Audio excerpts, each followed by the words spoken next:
அல்லாஹு அக்பர் என்று முழங்கும் அழகிய தளமே பள்ளிவாசல். எல்லா மாந்தரும் தொழவாருங்கள் என்றே அழைப்பது பள்ளிவாசல். தினம் நன்றாய் அழைப்பது பள்ளிவாசல். அல்லாஹு அக்பர் அல்லாஹு அல்லாஹு அக்பர் அல்லாஹு.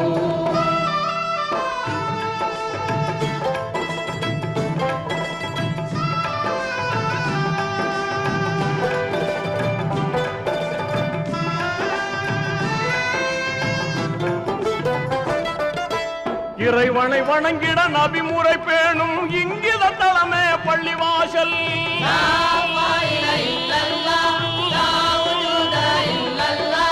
நிறைமனத்தோடு தொழுதிடும் போது நிம்மதி தருவது பள்ளிவாசல்.